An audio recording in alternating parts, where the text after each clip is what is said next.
अस्सलाम वालेकुम नाज़रीन। आज जिस मौजू पर मैं वीडियो बना रही हूँ उस मौजू की हमें बहुत ज़रूरत है और वो है अल्लामा इकबाल का मर्द मोमिन।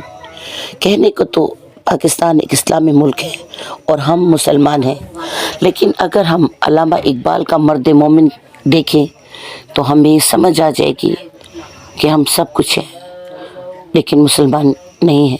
यूँ तो सैयद भी हो, मिर्ज़ा भी हो, अगवा भी हो, तुम सभी कुछ हो, बताओ तो मुसलमान भी हो।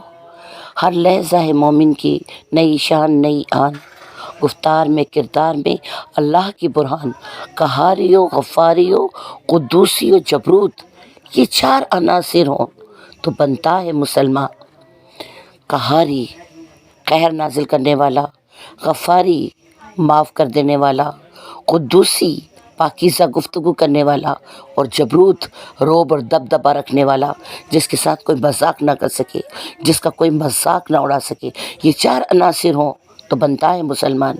अल्लामा इकबाल वाज़ेह तौर पर हमें बता रहे हैं कि ये चार अनासिर होंगे तो वो मुसलमान होगा। जब अल्लामा इकबाल ने मर्द मोमिन का तस्वर पेश किया तो मुसलमान उनसे नाराज़ हो गए कि आपको मर्द मोमिन की बात करते हैं, क्या हम मुसलमान नहीं हैं? और फिर नीत्शे के सुपरमैन के बारे में बात की गई कि नीत्शे जो एक अंग्रेज़ी मुफक्किर था जिसके बारे में कहा गया कि इसने सुपरमैन का तस्वर पेश किया है। तो क्या अल्लामा इकबाल नीत्शे के सुपरमैन से मुतासिर थे? नहीं, हरगिज़ नहीं। अल्लामा इकबाल का मर्द मोमिन हर लिहाज से इस्लामी अहकामात की पैरवी करने वाला था, जबकि नीत्शे का सुपरमैन अल्लाह को नहीं मानता, उसके वजूद को नहीं मानता। तो इसलिए अल्लामा इकबाल का मर्द मोमिन हमें एक सबक देता है कि हमें अगर बनना है तो मर्द मोमिन बनना है, ताकि इस्लाम तरक्की करे, पाकिस्तान तरक्की करे और मुसलमान तरक्की करे।